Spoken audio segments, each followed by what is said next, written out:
Buongiorno a tutti, sono Sergio Antoniuzzi, titolare della ICEFOR, opero in questo mercato da 59 anni.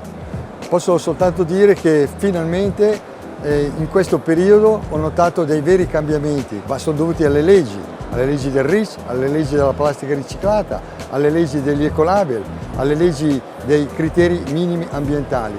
La ICEFOR è un'azienda che sin dal 1985 ha sempre prodigato l'ecologia, ha sempre prodigato le certificazioni di qualità, ambiente e sicurezza, e questa azienda oggi viene premiata perché abbiamo avuto la fortuna di aver incontrato tutti i nostri clienti e altri clienti nuovi che hanno deciso di comprare dalla nostra azienda, proprio per queste caratteristiche innovative. Noi abbiamo anche altre certificazioni tipo la BRC e la IFF, che sono certificazioni di sistemi di produzione e di prodotto finito. Una volta parlavamo di prodotto solo ecologico, cioè prodotto che ci occupavamo dalla sua nascita alla sua morte. Oggi noi ci stiamo occupando del prodotto che sia nascita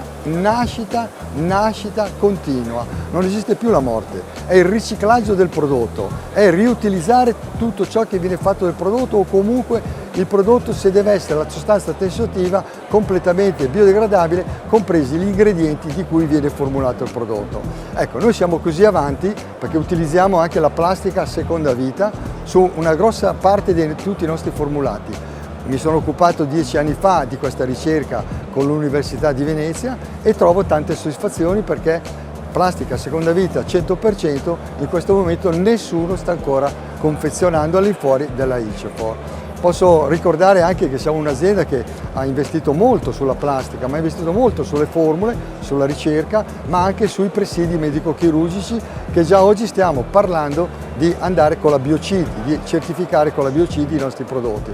Alcuni sono in direttiva di arrivo anche, devo dire. Ecco, questo ci gratifica perché non siamo un'azienda che inizia oggi un'attività in un mondo completamente complesso e estremamente difficile, ma c'è un passato, c'è una storia di cui ci gratificano i nostri clienti, i nostri utilizzatori, nel particolare anche i nostri rivenditori, che hanno bisogno di avere un'azienda che ha una lunga esperienza e la fattibilità di una continuità per garantire anche a loro il loro successo commerciale. Pulire 2019 ICEFOR lancia tutta una serie di novità all'insegna del suo binomio che è ambiente e salute. Partiamo dall'ambiente, rinnovati tutti i prodotti ecolabel con la novità dei super concentrati, con la plastica seconda vita che ormai è al 100% su tutti i suoi prodotti e anche sulle taniche di grande formato. Per quanto riguarda la parte, diciamo, cura della salute, abbiamo lanciato tutta una serie di prodotti nuovi, disinfettanti, a partire da un virucida per finire poi con delle bombole disinfettanti. Direi che poi ce ne sono altre novità, ma ne parleremo poi di persona. Grazie.